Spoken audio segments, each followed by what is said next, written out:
Alex Coffey, co-host of Next Gen Investing, is with us. And of course, the markets are very much anticipating Jay Powell's speech, which we'll have here on Schwab Network. What are you watching? Yeah, it begins and ends with that event, Nicole. I mean, I think things that I'm looking for within the speech that could move the market.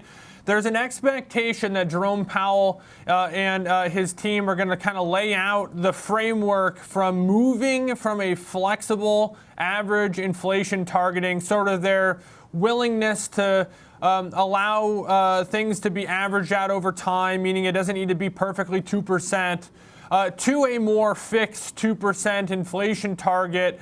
Now, whether this is considered hawkish or dovish is going to be how he lays that plan out, and also whether or not he talks about something happening in the future or something that's already happening. So that'll be one thing that I'm looking for. Another piece that is expected from Jerome Powell is that he'll talk about maybe the labor market is cooled, but he'll probably make some comments about how both supply and demand for labor have cooled, and that has largely been in balance, as represented by the unemployment rate being relatively stable. So again, I think depending on the economist that you ask and the expectations you look for, and knowing Jerome Powell's sort of history as a Fed chair, not wanting to paint himself into any corners, I think the sort of market expectations of the rate hike or rate cut rather being, upwards of 80-90% at times this week may see it move closer to 50-50, not even necessarily saying that we're not going to get the rate cut, but just because Jerome Powell tends to be one who likes to leave optionality on the table. And if he moves those odds closer to 50-50, that gives them a little bit more optionality going into this meeting. Yeah, I mean, I look forward to hearing what he said. I mean, we did note that if he talks more about inflation, that may likely be interpreted as no rate cut. If he talks more about labor, that could mean rate cut, because that's what we saw late last year. That was the action. He was worried about labor, and the last print was terrible. Now, we just were talking with Ahmed Risco about the current earnings season, and overall, he said how U.S. companies have better earnings. He seemed somewhat positive. The S&P performance right now for this week, we're seeing a down arrow. Can we hold on to some wins for the month? What do you think about the action we've seen in stocks in August? Well, one thing's interesting. This will tie into our chart that we'll look at in just a second, but some additional context on earnings. Hey, you can't disagree with Ahmed's point that the earnings from a fundamental standpoint have been strong.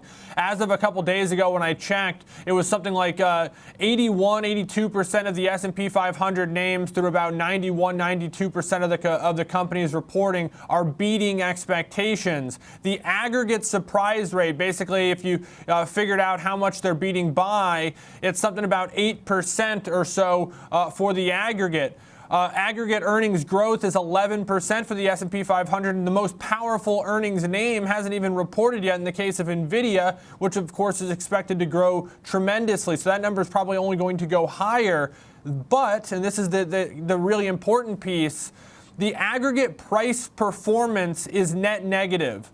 It's 0.5% lower for the 1 day post the earnings report. So all that to say, despite kind of historic beat rates, a really nice earnings growth, it's not enough to satisfy the street. And it could be a situation, and I think this is something that we actually are seeing, which is that you're not really seeing good news rewarded, but you are seeing negative news really, really punished. I thought it was fitting as we look back to the beginning of August, though, Nicole, because all this news has been relatively positive, it seems. Rate cut odds had largely been increasing.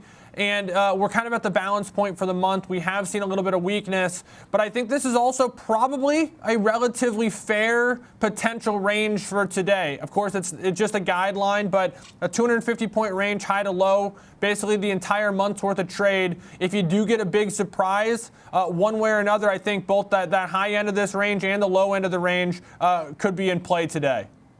Yeah, understood. All right. Alex Coffey, great to see you. Thank you.